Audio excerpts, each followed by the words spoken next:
Hey everyone. Hola. Hola, Lunar. So I had to change. I'm gonna wait a few minutes before I get started because I had to change my my link. I guess when I set it up, I had set it up from my cell phone. I hope you all can hear me or you can hear me. I had to set it up from, hi, Mo. Hey, Nedra, thank you. I was worried because I just changed the original link and I was just having some issues because I apparently set it up from my cell phone and it was only allowing me to go live from my cell phone, which I don't normally do. So needless to say, all these little mini last minute technical difficulties just had me a little bit frazzled. So yeah, I'll give everyone a little bit of time.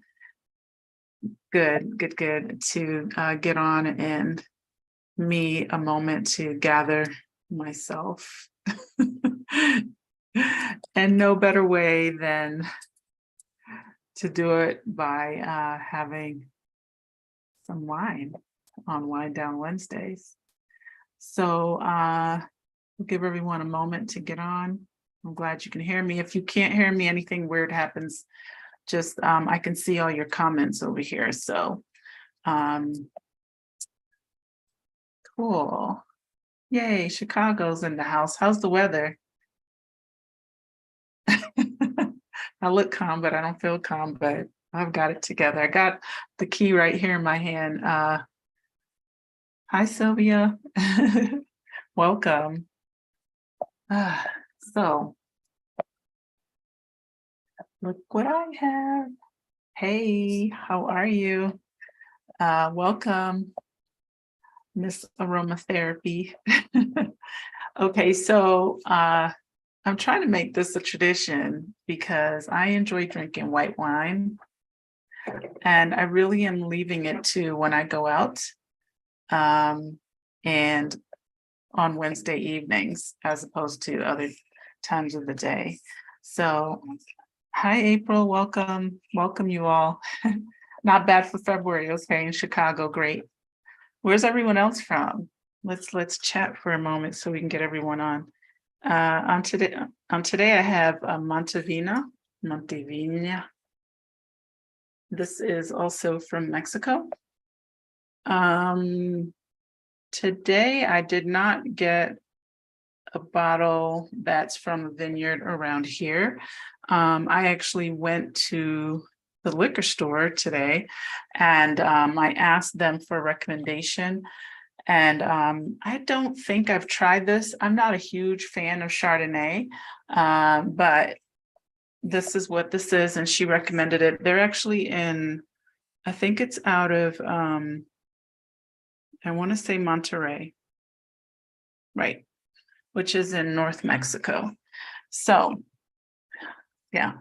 Hey, okay, I'm sorry. Hi, Dixie. Hi, Yolanda. Hi, Kenya. Welcome back, everyone. As I was apologizing earlier that I had to change the link at the last minute because I set it up, and just bear with me as I get through all these like little, things.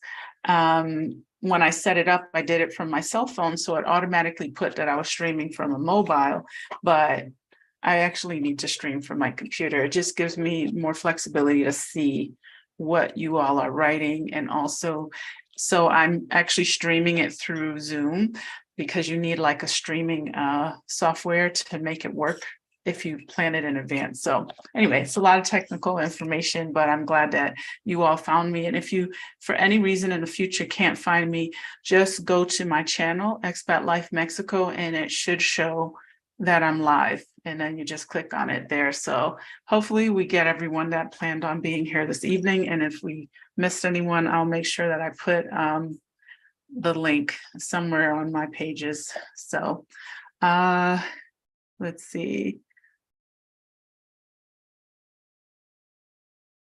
Oh, I'm sorry that the wine disrupts your sleep, Luna. I don't have that problem. I don't want to drink as much as well, I do want to drink as much as I'd like, but I try during the week to curb it to just Wednesday night. And then if I go out somewhere, unless I'm doing something special. So here's the Chardonnay. I'm not a fan or crazy about Chardonnay. I love white wine. So this is for you, Yolanda.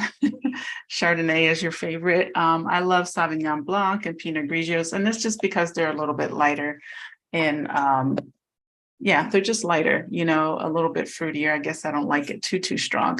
So I'm like kind of fighting with this top because normally you should be able to twist off this piece right here. That's from my bartending days.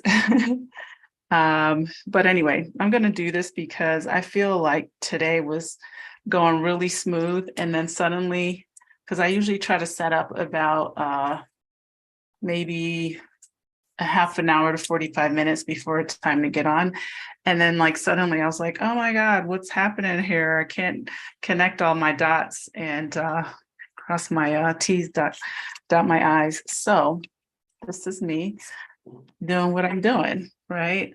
So this is this is a Mexican wine, a Chardonnay from Monterey. So if you have a drink or just have water or nothing at all, welcome to the party, the online party. And today we're going to talk about myths that I think are really, I don't know. I mean, they take away from Mexico as a whole, especially if you haven't been here before or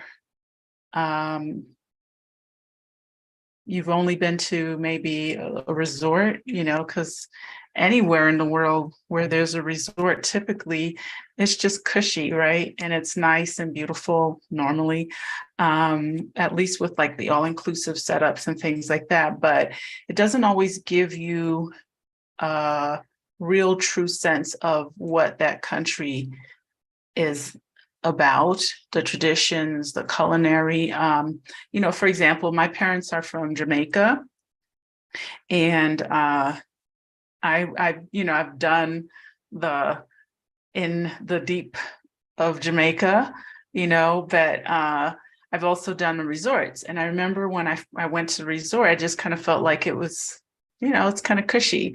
I've been to some resorts and I feel like even here in Mexico, I've been to Cancun. Don't get me wrong, they're beautiful. Like if you like that and you just want to go and relax and you don't want to deal with, you know, moving around and exploring or whatever. But I don't know that you get the real true essence because they're really catering to the masses as opposed to giving you the more authentic experience that traveling, you know, outside of the beaten path kind of, or off the beaten path kind of thing gives you. So I think in saying all of that, there's a lot of very negative perceptions about life in Mexico, Mexico as a whole, Mexico as a country goes. For those who, buenas noches, welcome to the party, Lorraine.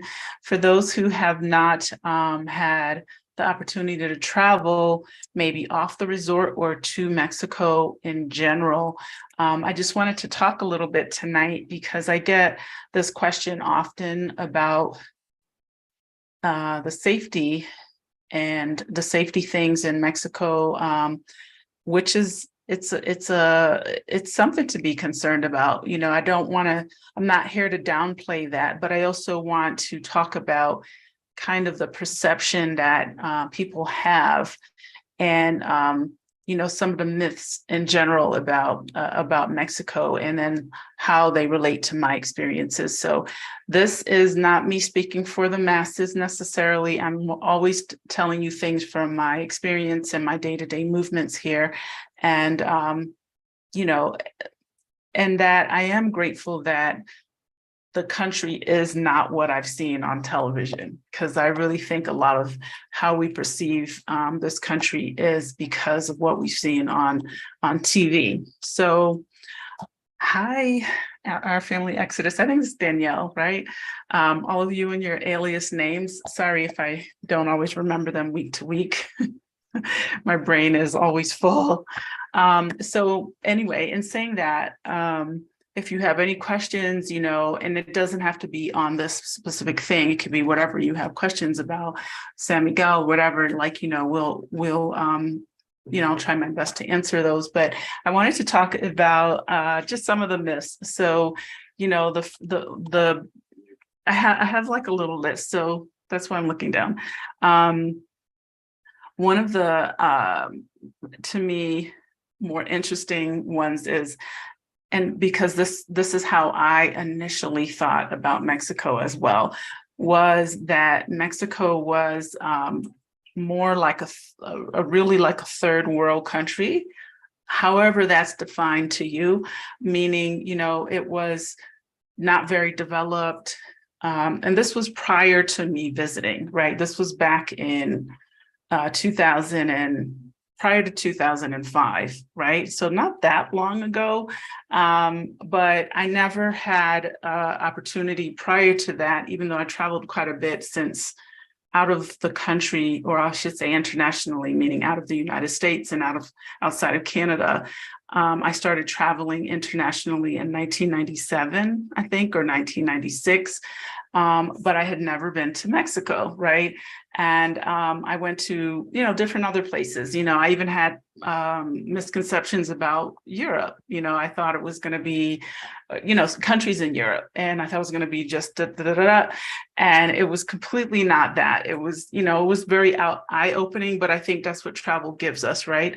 So prior to that, I always thought Mexico was not necessarily just unsafe, but not developed, not very developed. I didn't even know how big Mexico was. And I think I was talking about this a little bit last week when I was sharing with you some of my experiences. And it's yeah, right, Lorraine, like anyone, like tell me if you haven't been here prior to coming, in the comments, like how did you perceive, or how do you possibly perceive this country? So in saying that, it was one of those things where I really thought we're talking dirt roads, maybe horse and carriage. Not that I didn't think they didn't have cars, but I just thought it was going to be similar maybe to some of the experiences I had when I traveled to islands, some of the islands, like when I went to Jamaica way back, gosh, I don't even remember what year that was. I mean, probably in the 80s. And, there were just like, animals in the road. And I wasn't used to this because I grew up in Connecticut, right? And New England, and, this fast pace of going to New York and big skyscrapers and whatever. So when I came to Mexico in 2005, my first visit was actually to San Miguel, and it was kind of sleepy in general. It was a beautiful little town, but there were dirt roads and it wasn't overly developed. I don't even remember how I got here. I think I went into Mexico City first, because I think from the plane, I kind of was like in complete awe and amazement of how huge the city was. But I just landed at the airport and then, made my way to San Miguel. I don't remember staying in Mexico City for more than maybe a day, but I remember that initial kind of flying in and being like, wow, this is sprawling. It's big, but I didn't get to experience it. So I still had the perception of it not being safe, like everyone's toting a gun maybe or something. I don't know. This is like ridiculous. Like, where did this come from? I don't know. I guess we all have our perceptions. So feel free to share your perceptions with me if you haven't been here. And just kind of, so basically, those were kind of my thoughts. And then I think we did a quick, maybe 3-hour drive. And it was just beautiful countryside until we got to San Miguel. Fast forward, by the way, Yolanda, yes, I grew up in Connecticut, close to Hartford and Bloomfield. And the last place I lived was in West Granby, which is close to the airport, like kind of our lowly little airport in Connecticut, Bradley. So with everything about my perceptions, they were so off. I remember at the time, San Miguel was kind of like, up and coming. I remember going into this very cool kind of boutique-y hotel. This was back in the day when all these like boutique hotels were popping up in like New York City. And I remember that used to be really a love of mine, to stay in a hotel or a bed and breakfast that had like, really special things about it, not just, a beautiful room, but really like, someone took time to really make it inviting and interesting. And I remember they had places like this, and we were looking at places in San Miguel just out of curiosity's sake, maybe some real estate or whatever. But my perception was that it wasn't overly safe. And then fast forward to, maybe 1 or 2 years later, traveling back and forth to Hualtuco, which is in Oaxaca along the beach, on the beach side, I should say, not Oaxaca City. And, it was kind of more what I expected, not from it being unsafe, but more so from the points that I'm trying to make is that it was not overly developed. I was going into like an area where there were less people, less things happening. And I was kind of like concerned about the area, like, okay, what is there to do? Or is it okay to go out at night and things like this? And it was just, kind of a slower beach kind of town at that point in time, but they had like areas up in the mountains facing the ocean where they were building, a lot of jungle in between, not very developed in a lot of places. And then there were small village, like kind of fishing village towns and stuff like that.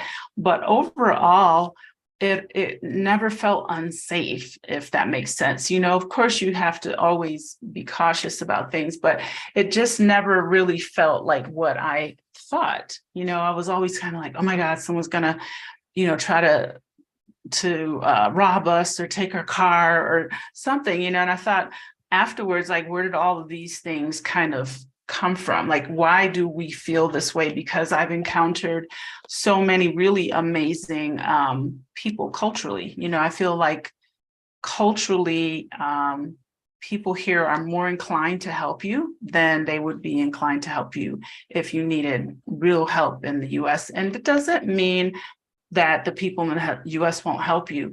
It's just that here, I think because there's not that system that we have in the US where you can just call 911 really quick and then, everyone's to the rescue. In a lot of smaller towns and villages, people rely on each other in their community to help each other, right? So there's kind of like this camaraderie of supporting in whatever capacity somebody might need it. So I think that kind of goes across the whole country culturally, in general. Again, things do happen here. I'm not trying to downplay that, but I'm just saying that to me was one of the things that for me, definitely looking back, was more of a myth in my head and not like the reality of how things operate in this country. So I don't know if anyone has questions. I have more stuff on my list before I jump into watching from. Okay, hi. Okay, great, Tara, welcome. I can't wait for you to get here. I thought that whenever you choose to be too rustic and dingy. Okay. Yes, Sylvia. I agree. I think, I don't know what I thought, but I knew I wasn't expecting it to be as modern. Like I wasn't expecting, right? I thought things would be rustic, but rustic in the sense of, I don't like it rustic, but I don't know, to be honest with you, what I've found really interesting here, and again, these are my definitions of why it might be this way, is okay, the build of a lot of places here is like really amazing in terms of, they build with materials that are going to last for a really long time in general, right? Where I live, it's a little bit more cookie cutter, but also very modern, and that's why I like it. However, if you go into Central, for example, a lot of the houses are, built with cement blocks and very sturdy. And then the materials they use to create visual art in your home, it's just really incredible. I've seen in restaurants, I've seen like so many incredible things, people using like those giant ropes that you would probably use in like a gym class to try to climb up, the twine kind of rope. I've seen that as almost as a door, in places, or as a divider. And I think, well, like I've never seen anything like this in the US. I've seen so many like cool things, in a bathroom. There's sometimes just a pipe coming out of the wall, but then there's like, rocks, and someone just like incorporates a tree in the middle of a restaurant. And, they don't just necessarily cut things down and make everything brand new and modern. They really incorporate a lot of old and new. So there's a lot of beauty with how people use the materials that they have to create. So that's one of the things I really admire about Mexico, is that I really think a lot of people, even if they didn't have maybe a school or college education in architecture or whatever, that they know how to create things with their hands. Like they're just hardworking in this regard with their hands. Like there's a solution for everything. If you find the right person, they will find a way to fix whatever your problem is. I've my couple that works for me, they're just, they're pretty amazing. And they're, I talk to them about certain things and ideas I have, and they're like, well, why don't you try this or that? And I'm like, oh, that's really, like, okay, let's do that. So I can appreciate this, because I think, there's not like all of the kind of norms that we have. And for example, you're not going to see like a row of houses with Home Depot doors, right? The 6-panel raised panel doors and whatever. Someone's going to be making you a nice beautiful metal door or a nice wooden door. So yes, the perception is that maybe things are a little old and dingy. Don't get me wrong, I'm sure there's some of those out there, but I think a lot of houses have a lot of character. And even if it's an older home, there's a lot of, pre-existing character that you can work with and just put your spin on it. If you're a modern, person, modern girl, modern guy like I am, I like modern. I can put my spin on a house that may not be as modern. I might not be able to do all the different colors in the house, because I've seen that, houses that are available for sale or rent with pink and green and orange, and I get instant migraine. I'm like, no, thank you. So the point is that no, it's not old and dingy. There's, for example, Mexico City, sky rises. Here you don't have sky rises, but there are a lot of developments with very modern homes. You can have a home that looks maybe a little bit older on the outside, the way it's designed, but inside will have every modern technology. If you want solar, as a matter of fact, that's probably a better way to go. To save yourself on propane. And, I think we spoke about that a little bit last week. So yes, there's a lot. So any other myths before I go down my list?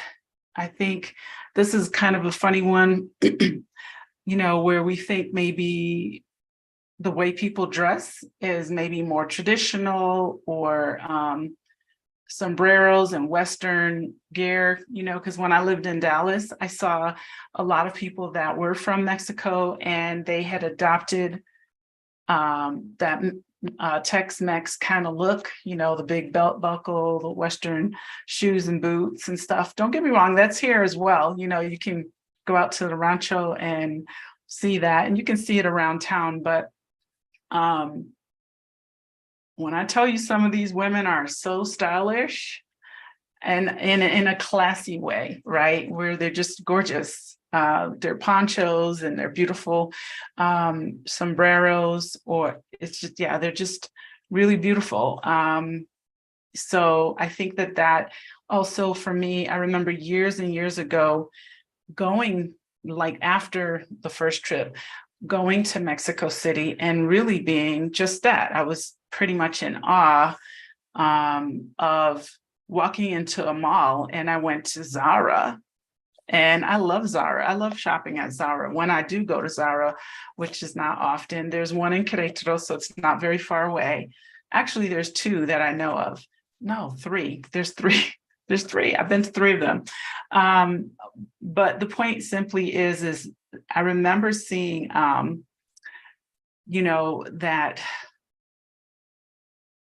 yeah, like going in and just being like, oh my gosh, like everybody shopping in Zara. It felt like I was in South Beach, where I used to live when I was visiting. From that time, I was living in South Beach area. Well, I was living in Coconut Grove, but if anyone knows South Florida, Coconut Grove is very close to South Beach. And I remember going into Zara and all these went like it was a line of women buying stuff. And I thought, why did I think this would not be here? And why would I think this is not accessible to someone here? Like, this country is just as rich as places in the United States, right? So all these like kind of misconceptions and misunderstandings and thought processes of it's a country that is not affluent, right?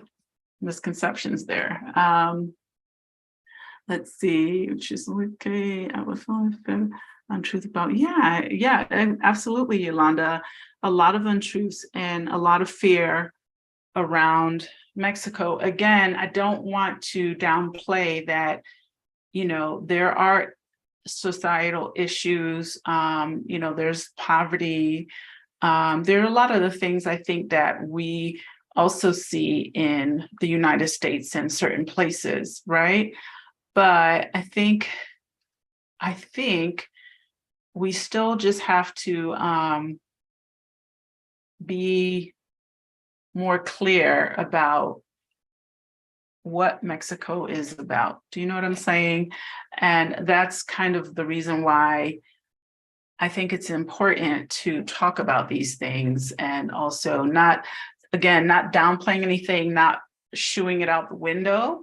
Absolutely being, aware of the issues that happen, being aware of things that might be happening around the cities that you might choose to be in, live in, areas you might want to be in. You want to be in with the locals and kind of know. But I think just the misconceptions that it's like a dirty, unsafe country is so wrong. It's a beautiful country with so many amazing things to see, with such an ancient tale that we don't know about, right? Because we don't have the same depths of history that Mexico holds, even from its ancestors and, the pyramids and the way they read the moon and the sun at certain times of the year. It's just incredible what you can learn just from a visit alone. So let's see.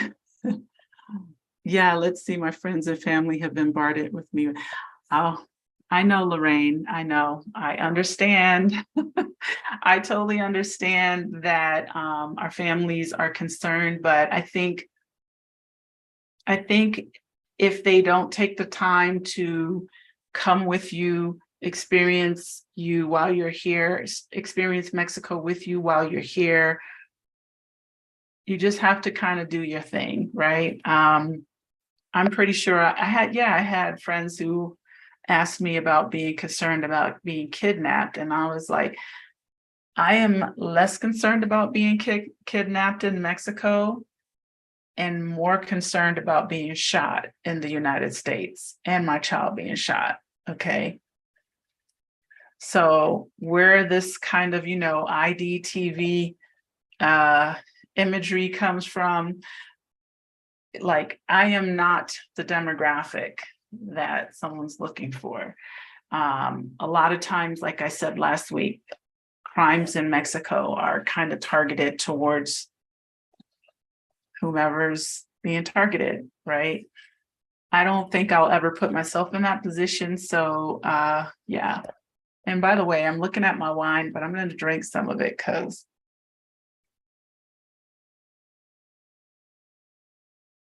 yeah, it's not too heavy.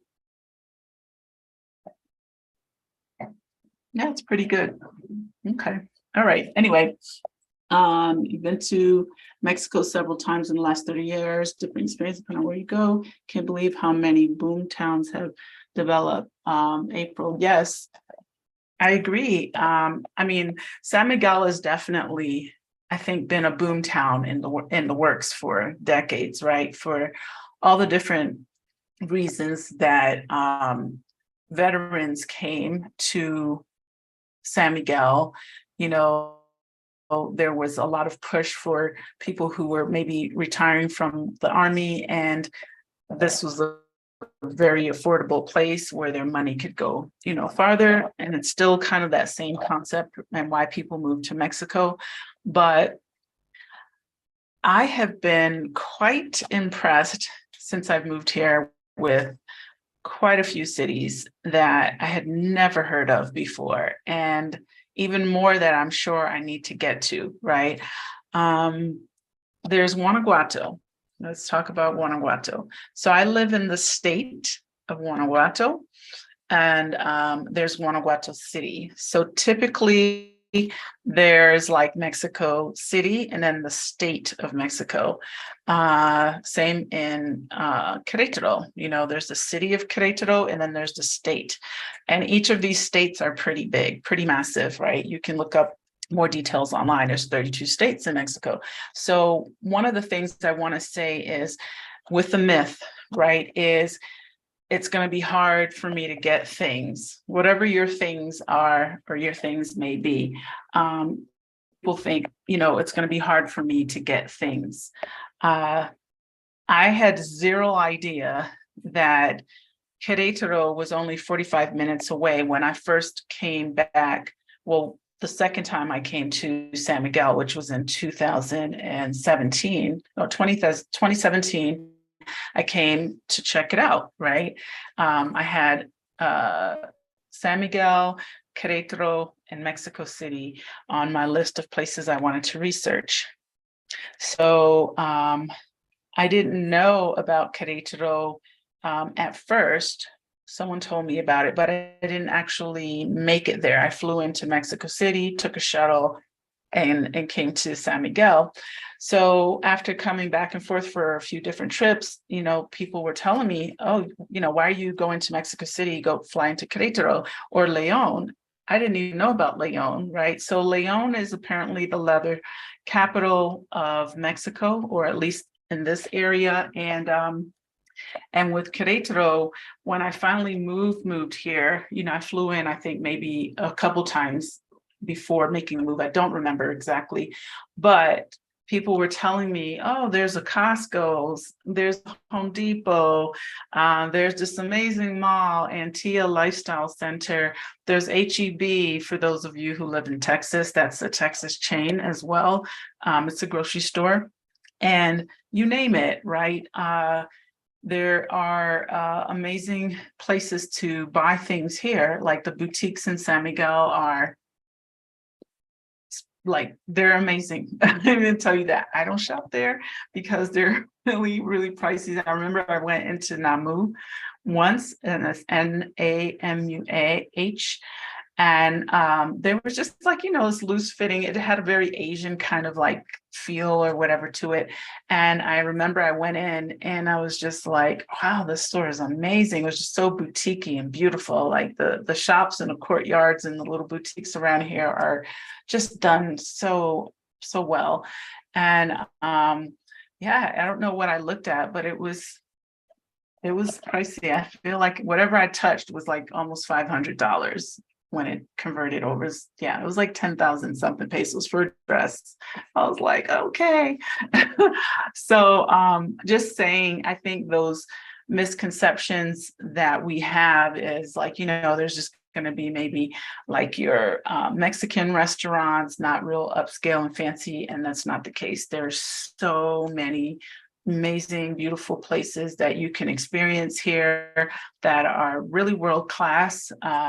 The food, the cuisine, the service in some places, not everywhere. In some places, the selection of things that you can get your hands on. You want to have an all-on European experience, meaning food experience. You can have access to all those types of foods, different cheeses. I don't know if anyone's familiar with raclette cheese. That's kind of like a Swiss thing.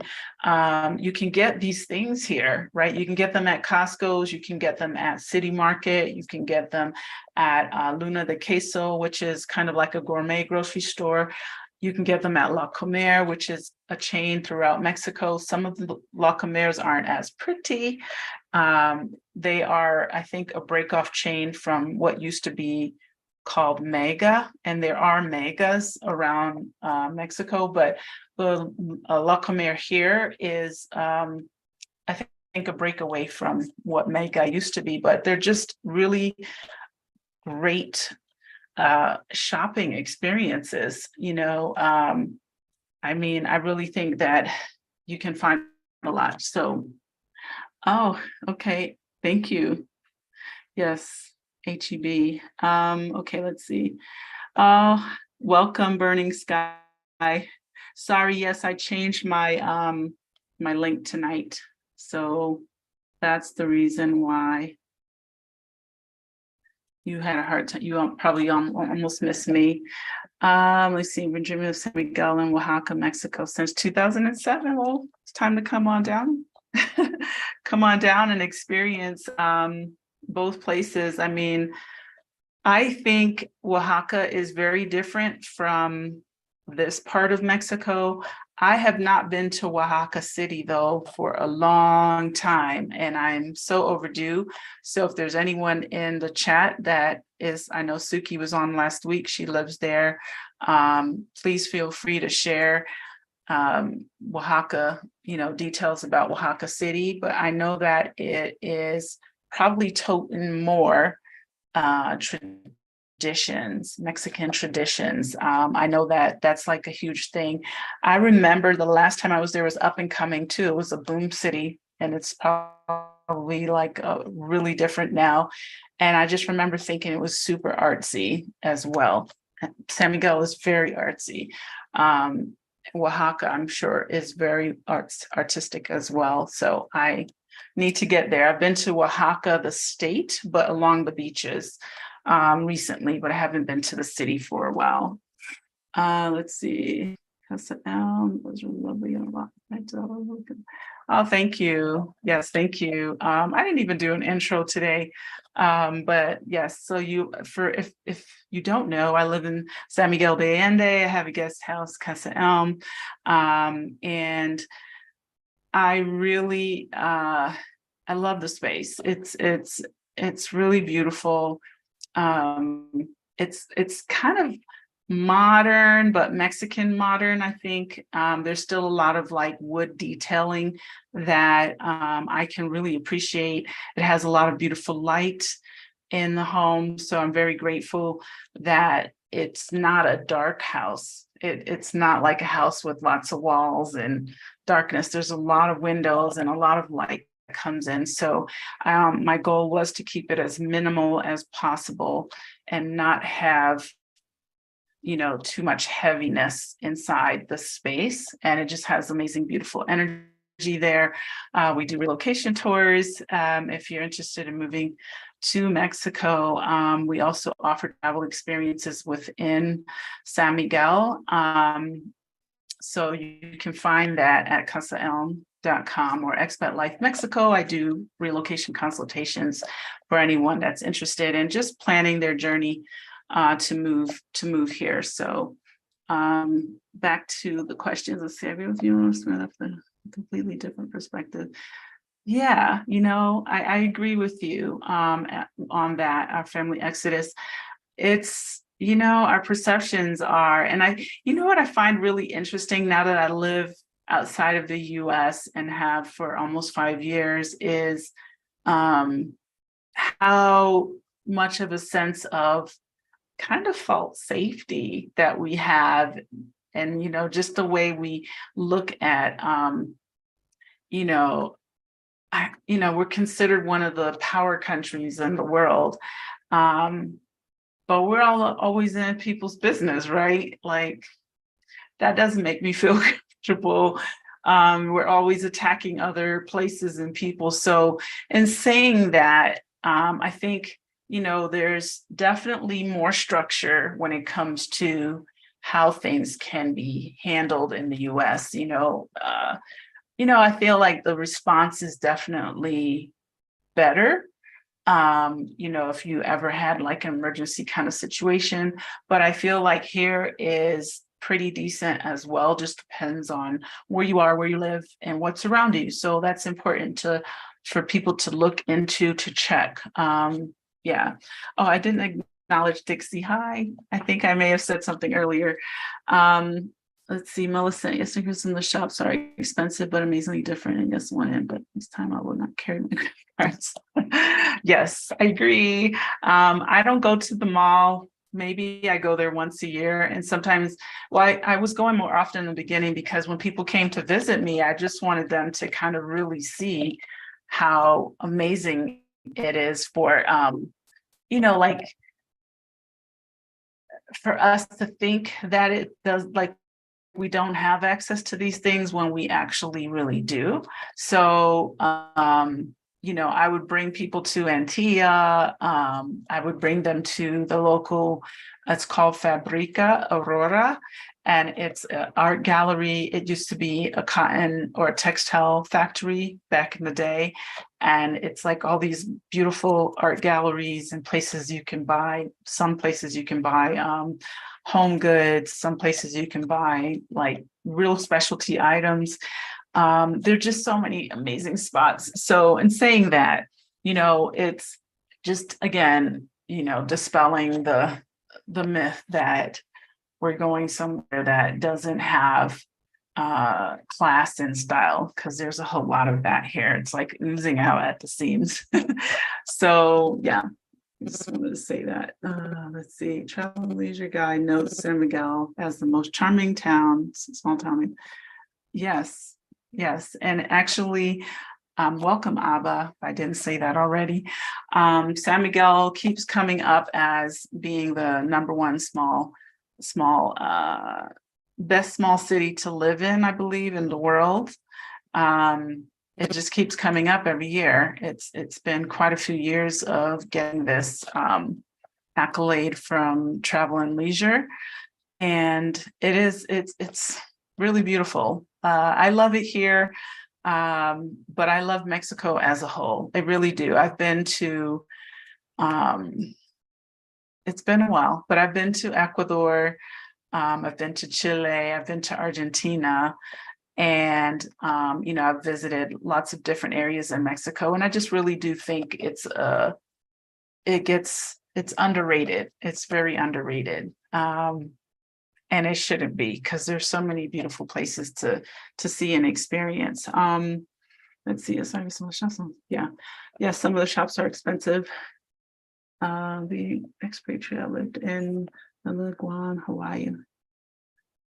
Good. Excellent. Burning Sky. I like that name. I think it's really a good thing if you've been able to travel, right, and experience other places. It helps you define what you're looking for, right? I was saying earlier today to one of my friends that, and she was agreeing with me, she lives in Querétaro, that if you come to Mexico and you've had experiences in other places, a lot of times people will choose coming to Mexico because it's close to the United States, and it's convenient. The price is usually right depending on where you go. Your money goes a little farther, and honestly, the people are very, very kind in general. Doesn't mean every single person is going to treat you perfectly. No, not at all. Probably not, right? But do we get treated perfectly in the US, Canada? I don't think so. So I think the focus needs to be just kind of, does this fit me? I was saying that to someone before. So, that myth that, it's only this or it's only that, or even, for people who say, oh, I want to live somewhere where it's mostly Black people, there's nothing wrong with looking for our tribe and our community, but we're not necessarily going to find a specific place in Mexico that only has Black people. Do you know what I'm saying? And I think that's kind of a little out of character to have that expectation moving to a Spanish kind of predominantly, country. Now, there are lots of places that have Afro-Mexicans in Mexico. And then we have like San Miguel, Mexico City, Merida, Playa del Carmen, Tulum, Oaxaca. There are lots of pockets of us building, more and more communities. And when I say us, meaning, more and more of us are like interested in moving to certain parts of Mexico. So we put the word out there like, hey, I'm here. Let's go have a lunch, right? Because it's always nice to have kind of like other relatable things that we're used to. But I feel that moving to Mexico is to experience as much as you can about the country itself, because it really is beautiful and amazing. And the traditions here are just interesting. Like I remember years ago, like coming in, I went to this when I lived in Florida, and I went like way back.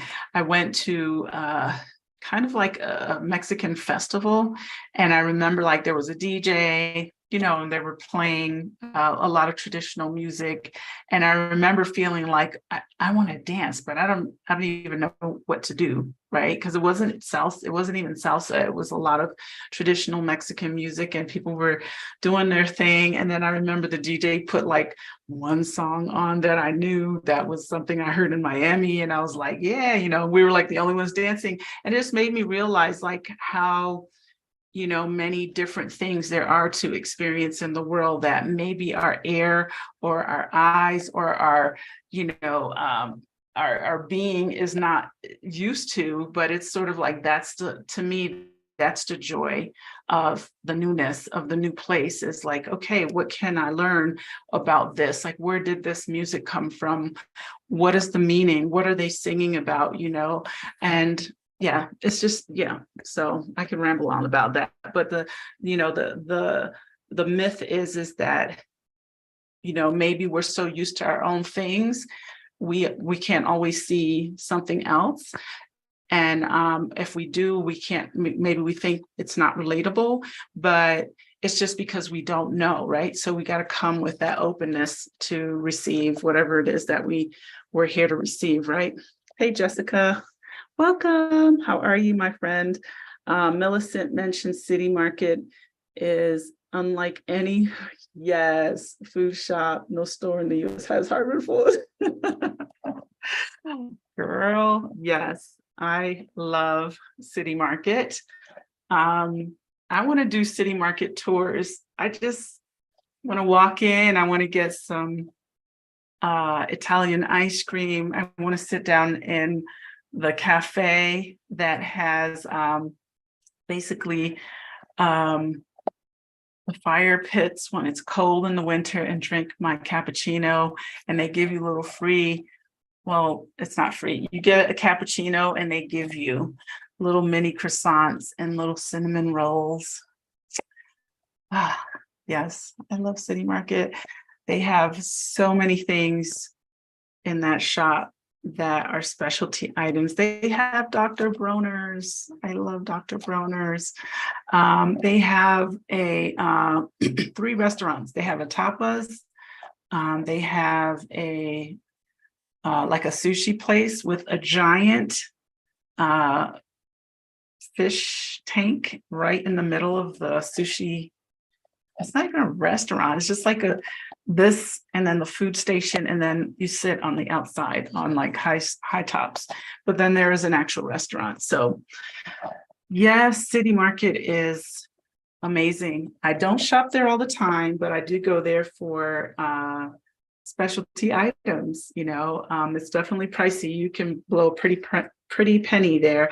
They have an amazing wine and liquor selection, desserts, you name it. It's just really high end. The seafood department, the meat department, you name it. It's really a beautiful place. It reminds me a little bit of like Italy in New York, if you've been there before. Hi, Miss K Bates, welcome. Let's see. Would a woman be safe, comfortable jogging, running by herself in SMA? Have you personally seen women? Yes, absolutely. Again, it depends on where you're jogging, and I'll say why, because there's a lot of cobblestone roads, but as far as safety goes, I would say the Parque Juarez. It's not a giant park, but you could do loops. They also have the Deportiva, which has a track. It's free. There are lots of places you can run. You can also go to the El Charco, which is a botanical garden. They have like an outdoor dirt trail, an outdoor trail. It's beautiful there, and it used to be 50 pesos to get in, which is like $2.50. But you can also buy an annual membership, which I think is worth it if it's somewhere that you're going to go all the time. I don't remember. I think I paid like 900 pesos, which is just under 50. Well, at the time, it's just under $50. The peso is kind of strong right now, just saying. So always check your exchange rate when you're doing the whole money thing. But it's worth it because each time you go, you can bring another adult with you, and kids are for free. Actually, at the time, you could bring 2 adults with you. So it was really worth it to me back in the day. Like I've been here for so long. I had a membership for 1 year, and I used to go there and walk all the time. So I think it's really amazing to go there. Let's see, your tours is just off the chain. Yes, I will do city market tours. So yes, to answer your question, yes, you can jog. There are people jogging. I see people jogging. It's just depending on where, more so because the sidewalks aren't always even. Even there's a lot of cobblestones. You just want to be careful that you don't get hurt from running, but safety wise, yes, you can run. Let's see. Shout out everyone from Karencita. Yes, please do. Hello from the States. Shout out to Patricia and Tally. Yes, she has yes. Okay, so for those of you who don't know Patricia and Tally, she's not on. I don't think she's on at the moment, but she does do a lot of Afro-Mexican history, and she has so much information about life in Mexico, even business information about starting and opening a business, depending on what it is. She has a lot of contacts. She does, I think I want to say it's Imagine Mexico magazine, and I'm going to see if I can find it while I'm talking. And let me see, sorry. See if I can find her. Patricia and Tally. Okay, there it is. Yeah, it's called Imagine-Mexico.com magazine. And she's been here for over 20 years. And she's a part of a lot of different causes, and really tells a lot about life here in Mexico and from an Afro-Mexican experience. So for those that are interested, there's a lot to be learned, a lot to know, a lot to learn in regard to that heritage as well. And I think there's someone, I believe it's Wendy, and I think her last name is, I can't remember. Anyway, Wendy is doing, I believe, a group trip later on this year for anyone interested in going to like the Afro-Mexican areas. And she's doing like a cultural trip for anyone interested in seeing you know, these different cities that have this history.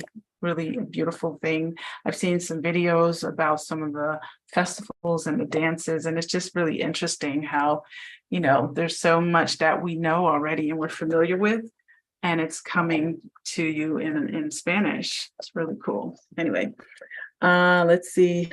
I want to live in a place and so we can be calm, relaxed. Hi, Kay, welcome. I'm reading your questions. Some sense of peace. Do you feel this? Yes. No, that's fine. So Kay wanted to know, do I feel at peace basically here? I really do. I'll tell you, and yeah, I want to say a few more things about some of the myths. I think someone made a comment earlier. Let's see, 1 second.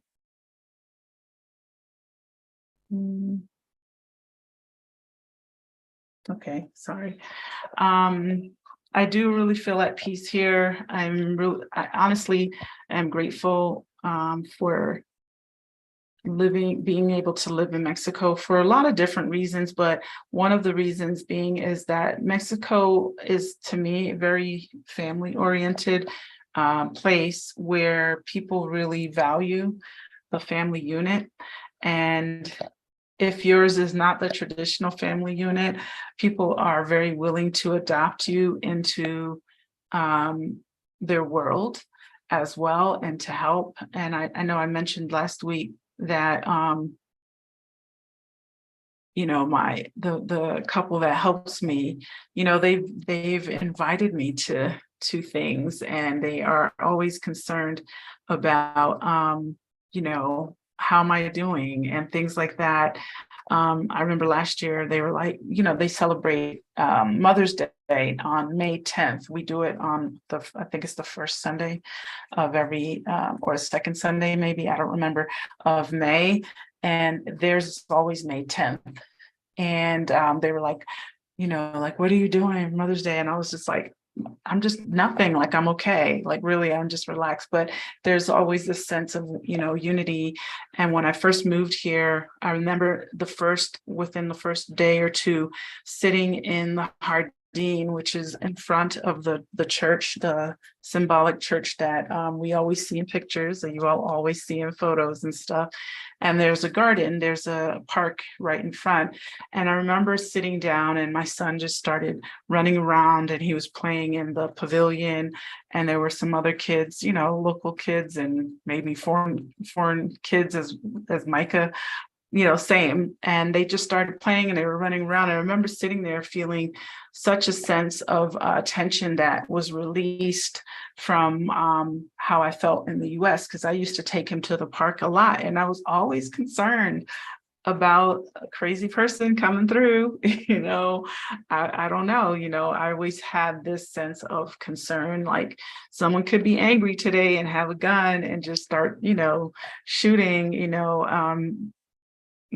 just the hand of God to say that we made it to this space. And yes, I do feel very at peace and very comfortable in general. Now, I'm talking about around here, you know, I can't speak for all of Mexico because I've been to the places I've been to in Mexico, and I felt that. I felt comfortable, I felt safe, you know, visiting and spending a lot of time in Oaxaca along the beach, in jungle settings, you know, being in houses that were, you know, surrounded by jungle, and not ever feeling unsafe. The people that live around there, all helpful, all willing to help you out with stuff and, come and set things up for you if you need it. So I've always had those types of encounters where it always felt friendly and yeah, no, not living in like a stress mode kind of. So I hope that answers your question. Let's see. Can you speak about the gyms and yoga Pilates? Okay. Yes, there are gyms. There are tons of gyms. There's Boom Fitness, lots of yoga studios. There's Essentia yoga. There are lots of people who teach yoga. We sometimes do yoga brunch or yoga sound bowl at Casa ELM, but those are kind of special occasion. There are a few women in the community, Tahara and Nina. They teach yoga at different places.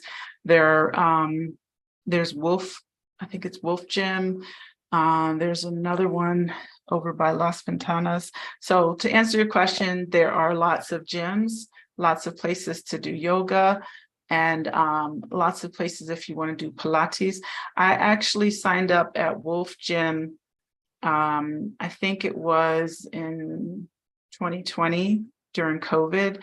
And I want to say I was paying around 25 US a month or something like that.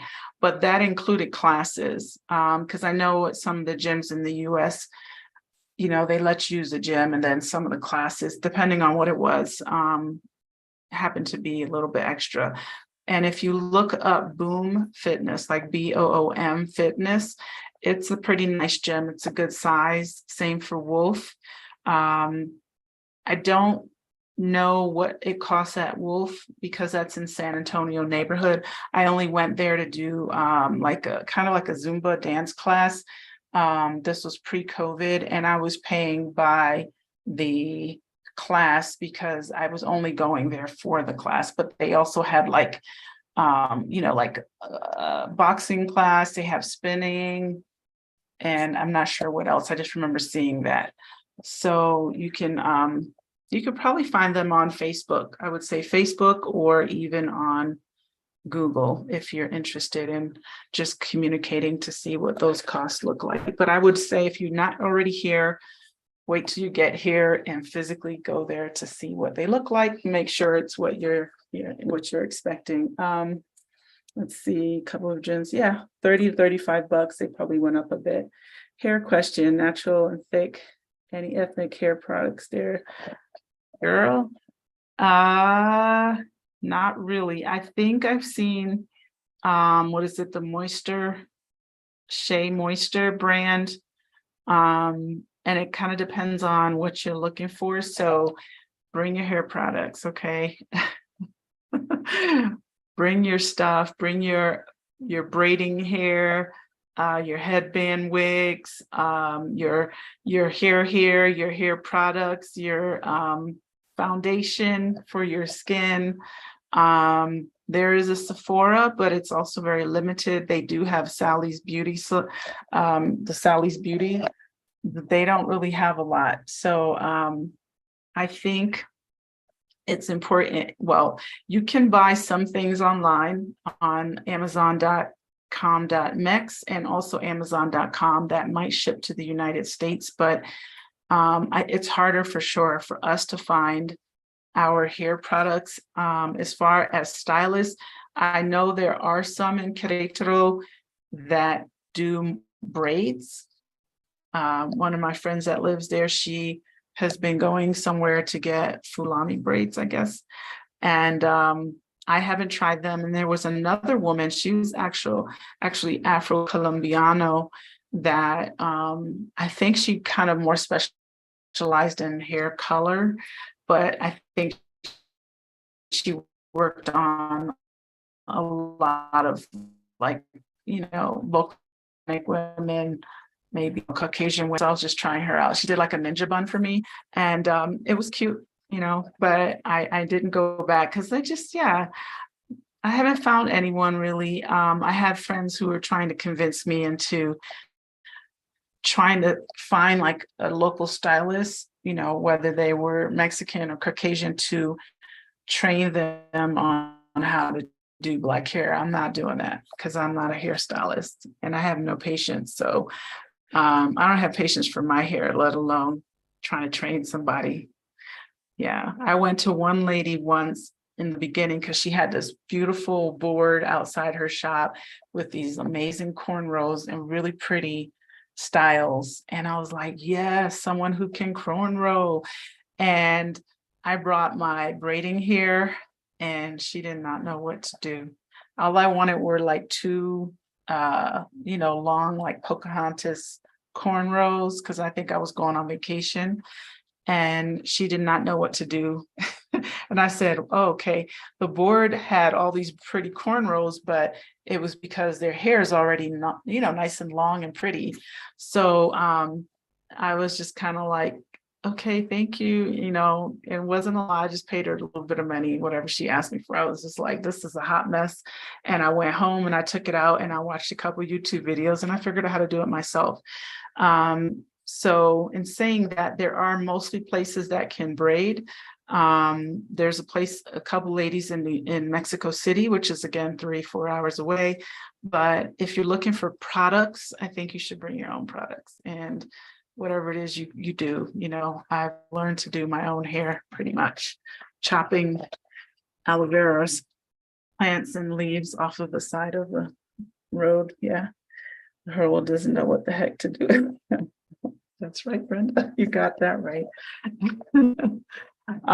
Yeah, so a couple other myth busters. I think this is interesting is, again, we talked about the whole like third world country thing, that the education system here is not great. And I feel like, that's not true. They have a lot of, schools for people who have children, definitely a lot of schools in San Miguel, a lot of bilingual schools, international schools. In Querétaro, there are tons of like privately owned schools. My friend is sending her daughter to a French school because, they are of Haitian heritage and she wants her to, be very versed in the language as well. There are Canadian schools in Querétaro. There are technology schools. So I think that sometimes that misconception is that there are not like, there's not the right level of education here, but that's not the case. So, and what I love about it so far for us, my son and I, is the benefit is that I can afford to have him try different things. Like he's currently has been taking for over 2 years now, robotics. And he's in competitions and these are like international competitions that they do online. And, he got a certificate for that the other day. There's one coming up in March. One of my other friends, she's had her daughter doing Taekwondo and she's like, whatever, she's not a black belt probably, but pretty damn close. And she's only like 9 years old or 10 years old. And it's so affordable. So you can afford to have your child try different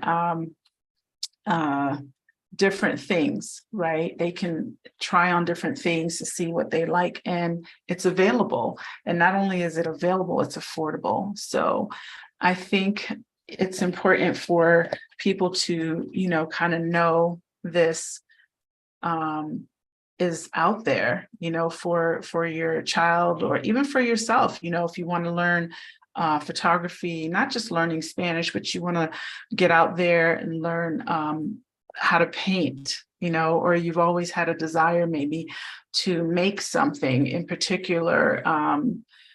Even if you said, what, I really want to go to school again, maybe Mexico is not a bad idea. So I think it's really important for us to drop our myths and also do a little research and think about, like, if I wanted to reinvent myself in Mexico, what could I have access to?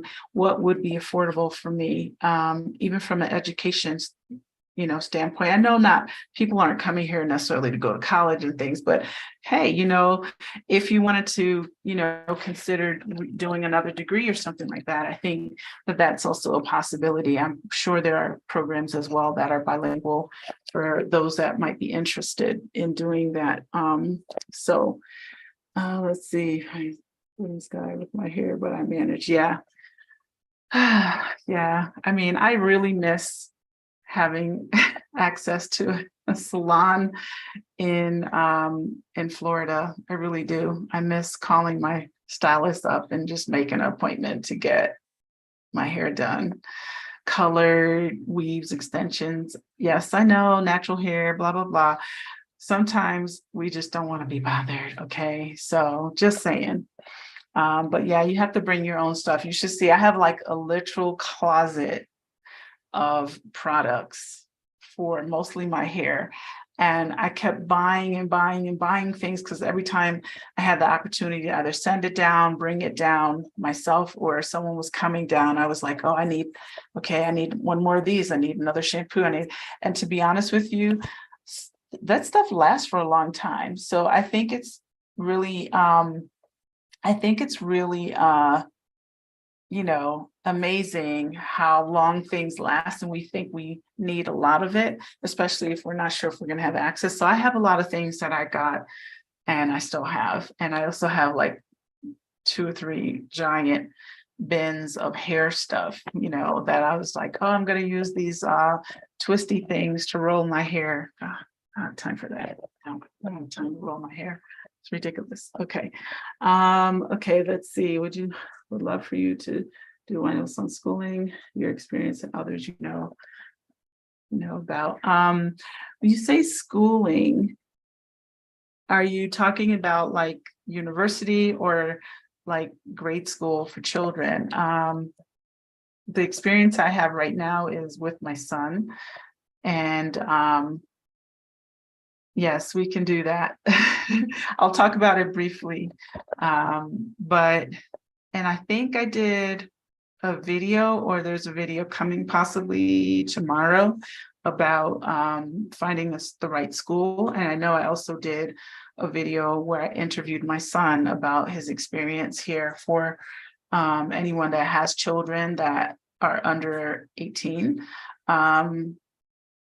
So in saying that,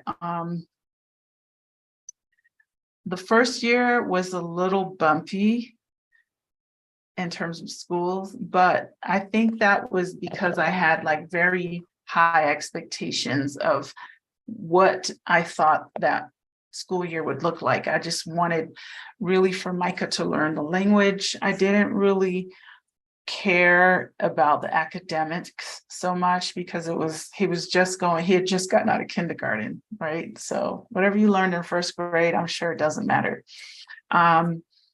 Or a lot of grades thereafter. So for me, it was more about acclimating to being in a new country, him learning Spanish, and also feeling a part, just feeling like welcomed. So the school situation was very bumpy. It was rocky. And, we just tried on different schools. And then in between all of that was COVID. Like a lot of COVID things came up. And out of that, and that was for the entire world, right? We were very affected by this situation. And I realized that the school wasn't ready for an online kind of situation. So instead of me wasting my money and paying them for the whole 3rd grade, because at that point he was in 3rd grade, I found a teacher. Okay, I see your comments. Let's see, family. Okay, so right, great. Okay, so you have a 4-year-old. My son was 6 when he came, and so for younger children, I really feel like there are a lot of nurturing schools. Like, for example, if you're not looking for that traditional, like put them in a box, set up, every child has to do the same thing.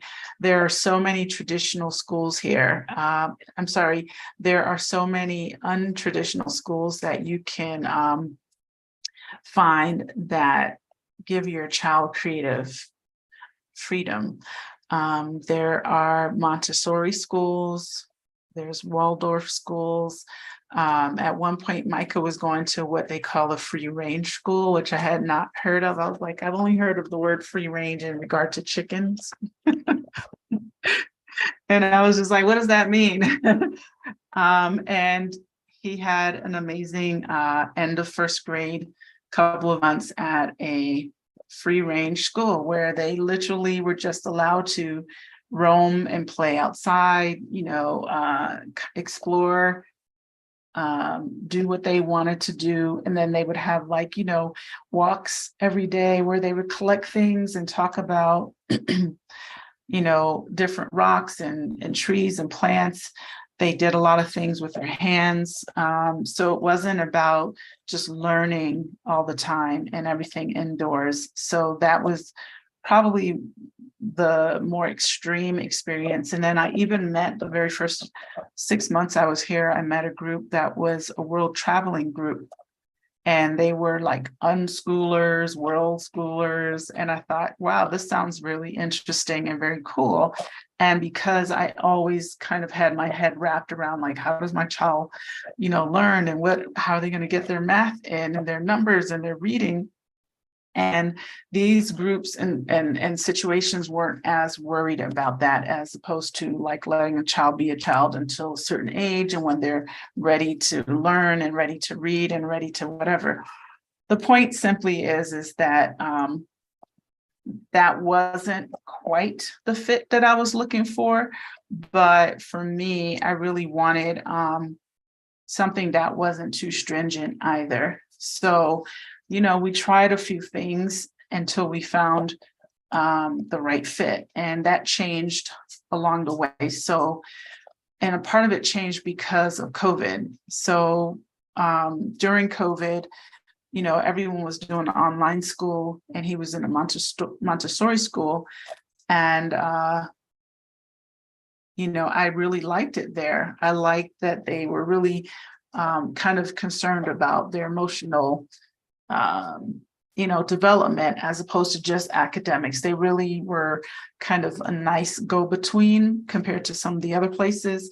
And it was always bilingual. So to me, that was very important. I think they did every other week. They switched how many days they did English, like maybe Monday, Wednesday, Friday, one week they did English, and then Tuesday, Thursday, they did Spanish, and the following week could be Monday, Wednesday, Friday, Spanish, and Tuesday, Thursday, English. So it was like a good mix. They had, a teacher for each of those subjects, and one teacher who taught English and one who taught all the subjects in Spanish.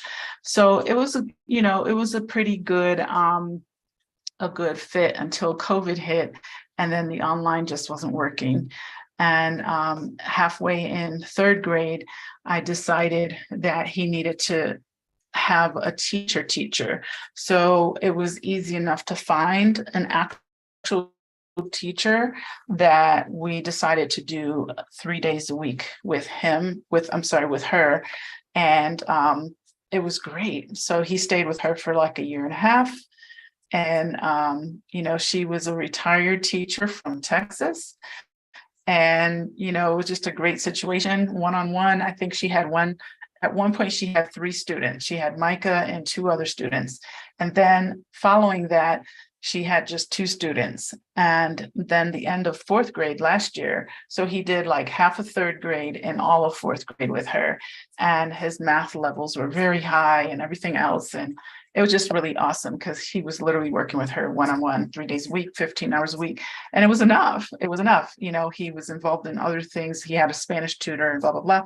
So in saying all of that, fast forward to now, he's at a school that starts at 5th grade, and it's really kind of like a very creative environment, but they do academics enough of what, I think is important as 4 days of classwork, and then the 5th day, Fridays, they choose 2 subjects that they're interested in. So on Fridays, he's learning to play chess and coding. Those were his choices, but they also offer like photography, music, drama, cinema, things like that. So yeah, and these are private schools that I'm referring to. So there's definitely a lot of options. And that was definitely a myth for me because I didn't expect that. So yeah. Let's see, I guess I'm gonna wait to visit so you can get. Yes, I know you'll definitely love it, Burning Sky. So I don't know if anyone else has other questions or things. Another fun fact about a myth before we kind of wrap it up, unless you have other questions, is people think that Day of the Dead or Halloween is like Day of the Dead, and it's actually not, even though Halloween is the 31st. Day of the Dead starts on the 1st. It kind of happens the 1st and the 2nd of November. That's a very different holiday. It's in place to basically celebrate those that have passed away, loved ones, to honor them, so it's kind of one of those deals where I think because people paint their face and do, the whole Katrina costumes and things like that, that people kind of, I think, associated with Halloween, and it's actually not associated to Halloween at all. So Day of the Dead, I think, is a great time to experience Mexican culture. There's some very amazing festivals, parades, and things like that. Last year we did a Day of the Dead experience at Casa ELM, and we had I think 13 or 14 ladies that came and did the whole Katrina painting. We had makeup artists. It was really a lot of fun. We did pictures, and then we went into town, and we also created an altar where we were each able to, have a picture of our loved ones, to share a memory about them. So, I just kind of feel like there's, again, people ask all the time as well about cartels and kidnapping and drug lords and all that. I feel that that's been very sensationalized in American media through movies, reality TV kind of shows, or the ID channel. I don't know if people watch that. I saw a few things there, what is it? What is that? Naked and Scared kind of things, not or I was, kidnapped. Again, these things do happen around the world. But I just want people to know that, that that's not the norm, right? So moving to Mexico really entails a lot of positive things, and people really need to come and just know, okay, always be aware of my surroundings, where I am, where I'm going, and also knowing bad things can happen anywhere in the world, but that we don't have to be so overwhelmed with worrying about drug lord taking us away to somewhere, because they're not looking for us. So let's see. The cost of a private teacher. This one in particular was about 20 US an hour. But when we started with her, she was half of that. But this was during COVID. And, I think, we started with that amount, 10 an hour. And to be honest with you, that's kind of the going rate, is around 10 to 12, maybe I would say 10 to 15 an hour for a tutor. Even our Spanish tutor, she's about 250 pesos an hour, which I think is right now with the dollar exchange, probably $13 an hour. But it's if you only need 1 or 2 hours a week. At one point when COVID was full-fledged and he was with a private teacher, we were doing Monday, Wednesday, Friday to kind of just, like I said, keep the knowledge flowing and the learning flowing, and just pieced it all together, really and truly. And then 2 days of robotics, 3 days with Spanish, 3 days with an English speaking teacher. And it was a lot of running around. Actually, no, it wasn't. It wasn't bad because it was like Tuesday, Wednesday, Thursday of that. And then the other teachers came to the house, I believe. So on average, yes, I would say 10 to 15 US-ish an hour. But now his math teacher, the retired American, she's like about $20 an hour, which is also fine because he only does that once a week now. So I'm okay with that. As far as schools, those range, like the bilingual private schools, I would say the range is maybe 300 to 400 a month, or 250, depending who you're going to, maybe 250 US dollars to 350 US dollars a month. Okay.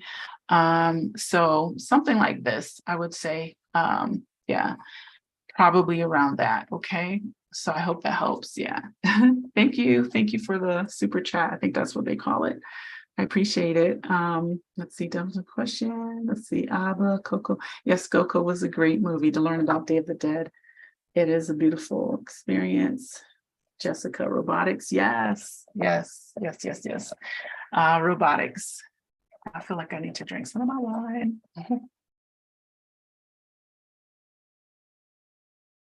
And water. Yeah, there's robotics here. Micah has been doing robotics twice a week for 2 years. So all this learning and education, I hope it pays off. Yes, please, everyone, hit the like button if you haven't already. It really helps. My videos and the algorithms and all these things about YouTube that I don't fully understand, but I really appreciate you all coming through and listening to my lives. Let me know here if there's something you want to learn about for next week. I'm trying to go based on some of the questions that I get from either here or other people and comments on my other videos. What do people want to know about? There's a lot that we can share and talk about, but I like to at least have some kind of topic to discuss with you. So feel free to, share that, and also be sure to share, this. And again, know that I'm on line every Wednesday live. Plus, I have my guest house. If you're ever interested in coming, we host events. We also can host people that are interested in having, any kind of travel experience. They want to stay at our space, depending on what where you want to be in the city. That's also an option as well. We do relocation tours. We also have a women's retreat. I want to talk about that briefly. It's coming up on April the 2nd through the 8th. And it is called Peace, Not Pieces. And it's really going to be beautiful. I am very excited to have Kate Van Doren and Gabby and Nina Simone that are going to be there to be a part of facilitating all of these amazing workshops. The concept was really birthed from my own personal things and experiences. And in those experiences, I really understood that being in Mexico for me meant being in a very peaceful place and not being in pieces. So that's the name of it, is Peace, Not Pieces, where, we work with women who've recently gone through loss, trauma, separation, or, just having difficult times with whatever. And the idea is to have self-care, yoga meditation sound bowl. And also we're going to end on with a full moon ceremony at the end of the week. Meals are included. Kate Van Doren has worked with so many amazing, beautiful women to have them create affirmations about what they are reclaiming in their lives through art therapy. I had never really heard of art therapy also until I came here, and after meeting her and also Gabby, this is that, you know, they're both counselors, and this is something that they use to help people who are healing from different things to kind of regain. So you can learn more about it on my I had a video that I put out this week that's talking about the retreat and also about the facilitators. So if anyone's interested, please feel free to go there and find it. I'm gonna see, I'll actually drop the link in here so that if anyone's interested in it, you can, let's see. You can. This is for the video. And then you can also go to Journey Retreat.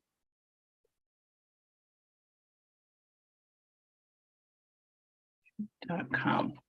Okay, there you have it. That will tell you everything you need to know if you're interested in learning more about that. Let's see, are you doing great with this? Thank you, Brenda, I appreciate you.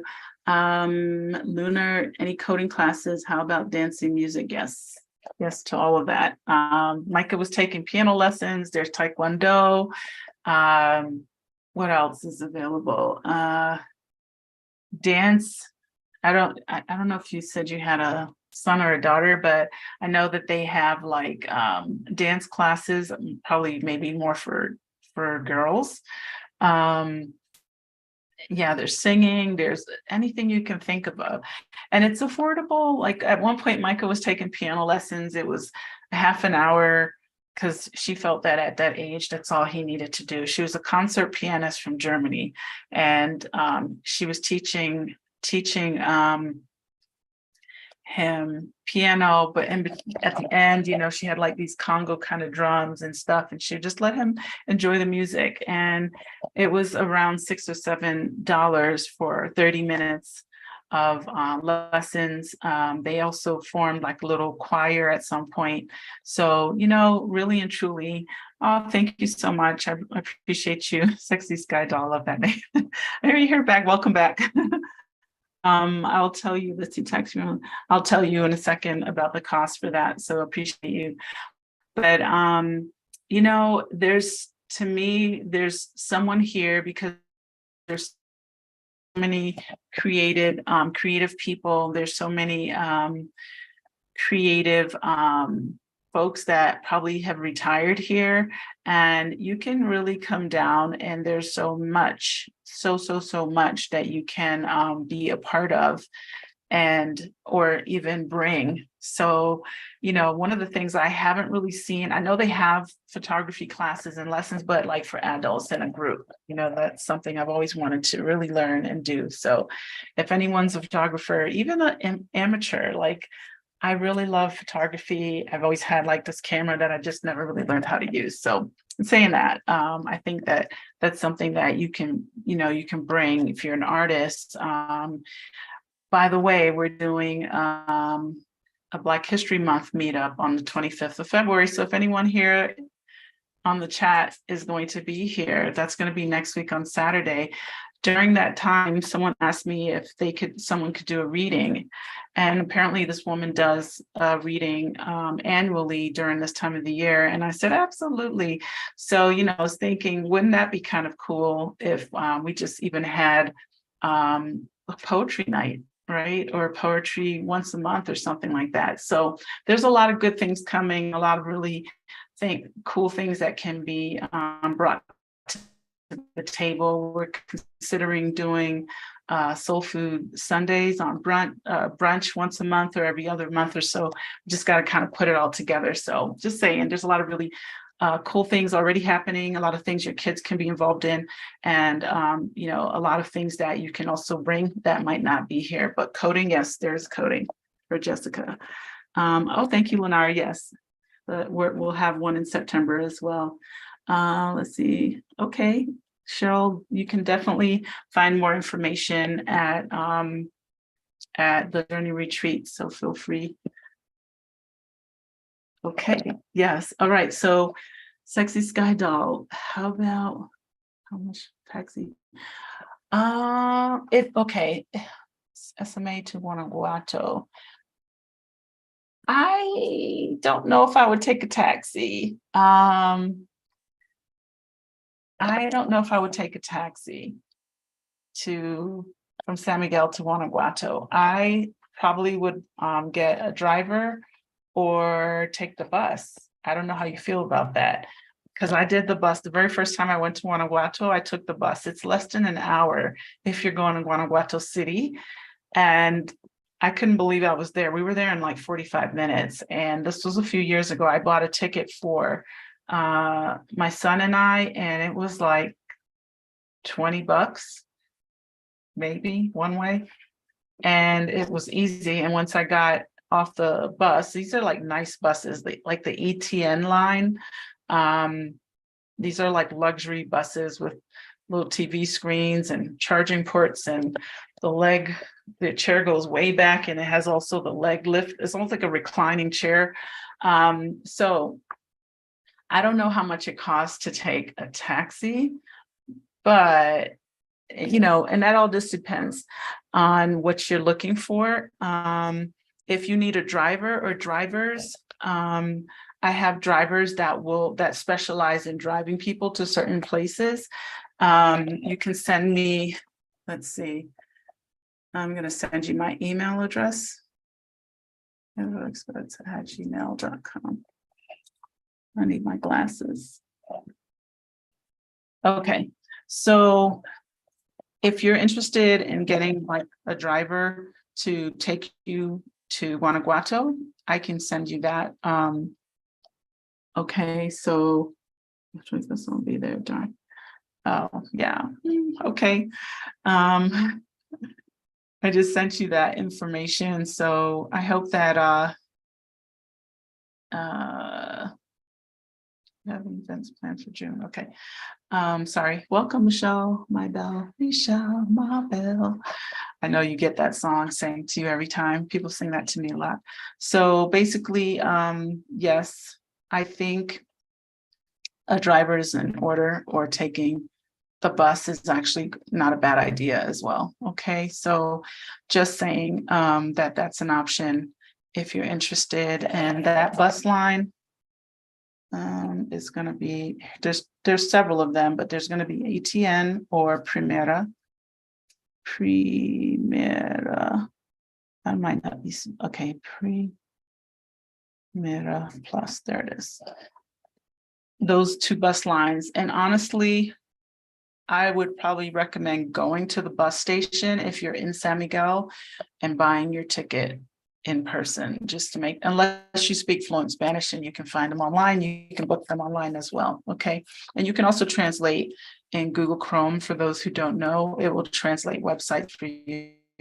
So yes. Okay. Yes, it's the city. Okay.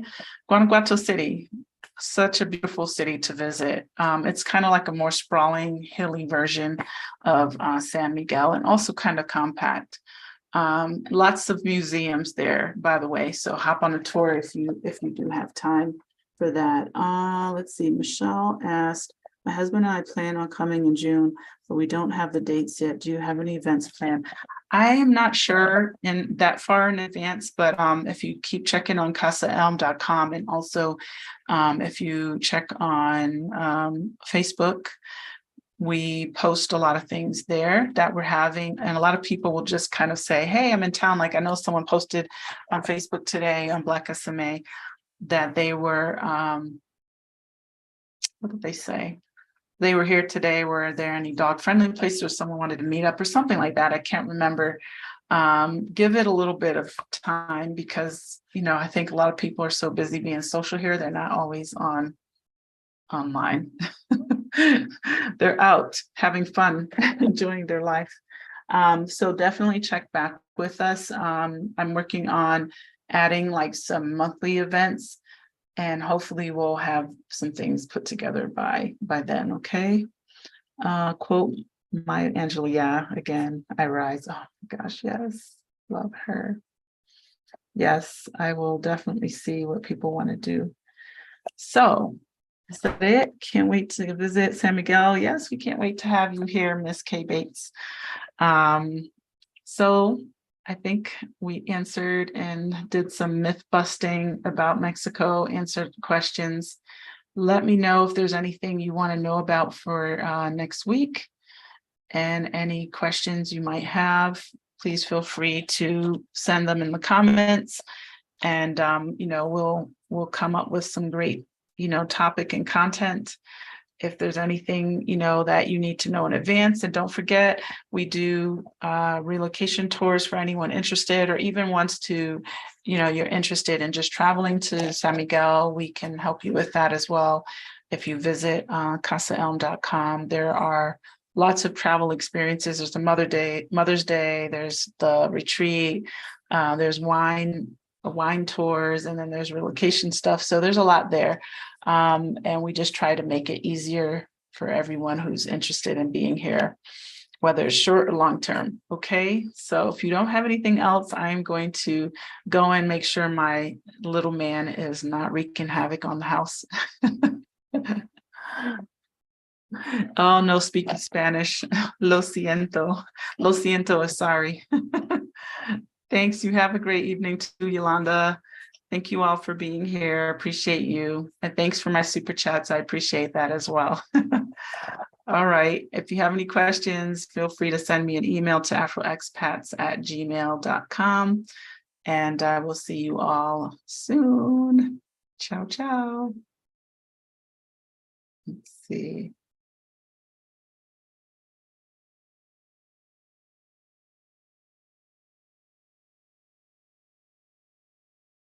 Bye, Dixie.